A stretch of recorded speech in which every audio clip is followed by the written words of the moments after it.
नमस्कार दर्शक बंधु। आज भारत पाकिस्तान मध्य एशिया कप बहु प्रतीक्षित मैच खेल आज मैच रे पाकिस्तान को धूल चटाई भारत जो मैच जीतब से नहीं सबू भारतवासी चाह रही। भारत तार प्रथम मैच रे यूए विरुद्ध विजय हासिल कर पॉइंट टेबुल शीर्ष थिबा बेले पाकिस्तान द्वितीय स्थान में रही।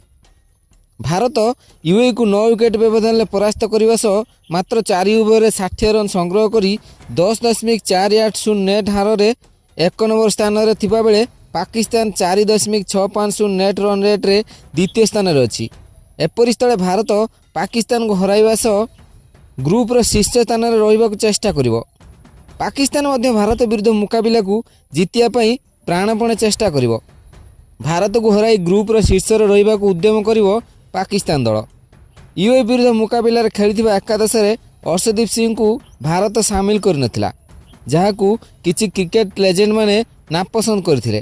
तबे पाकिस्तान विरुद्ध भारत अर्शदीप सिंह को सामिल करूची कि नहीं ता देखिबाकू पड़िबो, कारण भारत विरुद्ध पाकिस्तान मध्य एक स्वतंत्र रणनीति पड़िया को ओह्लाइबो। एपरि स्थले भारत जदि पछरे बोलिंग करे तेबे भारत पाखर अर्शदीप सिंह को जदि न खेलांती ताहले भारत पई हुए तो विजय लक्ष्य को डिपेंड करिवारे कष्टकर हो पारे। तेबे पाकिस्तान विरुद्ध यह मुकाबिला पूर्व ही भारतीय दलर अधिनायक सूर्य कुमार यादव भारतीय दलर चूड़ांत एकादश पाकिस्तान विरुद्ध कौन रहिबो से नहीं स्पष्ट करिसेंती। तेबे सूर्य कुमार यादव भारतर चूड़ांत 11 जन खेलाड़ी विषय कहितबा कथा कौन किए किए चूड़ांत एकादश रहिबे ता विषय सबू किंतु जणाइबू एई वीडियो रे।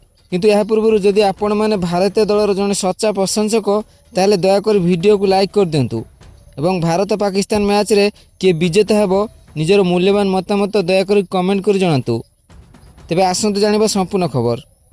दर्शक बंधु, पाकिस्तान विरुद्ध मुकाबिला को नहीं भारतीय दलर चूड़ांत एकादश अर्शदीप सिंह को सामिल करने भारतीय क्रिकेट लेजेंड तथा भाष्यकार इरफान पठान निजर एक साक्षात्कार कही से कही अर्शदीप सिंह भारत पर वर्तमान T20 रे सबुठार भल प्रदर्शन करुछंती। तेबे प्रथम मैच रे तांकु सामिल न करिबा दुर्भाग्यजनक थिला, जहाँ पर अर्शदीप सिंह को पाकिस्तान विरुद्ध मुकाबिला रे सामिल करिया पई भारतीय दल को निज मंतव्य कही। तेबे भारत अधिनायक सूर्य कुमार यादव एसबू उपरू पर्दा उठाई अर्शदीप सिंह को खेलिबा को नहीं कही जे अर्शदीप सिंह जड़े बहुत बड़ भल बोलर, आम दल पई T20 रे से बहुत भल प्रदर्शन करछंती।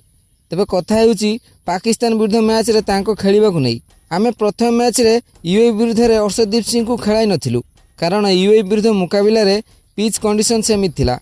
तो आमे सेटारे एक एक्सपेरिमेंट करिथिलु, जदि एभली पिच कंडीशन रहे तेबे आम दल 3 स्पिनर एवं गोटे पेस बोलर एवं 2 ऑलराउंडर हार्दिक एवं शिवम को सहित किभली बोलिंग करुछि।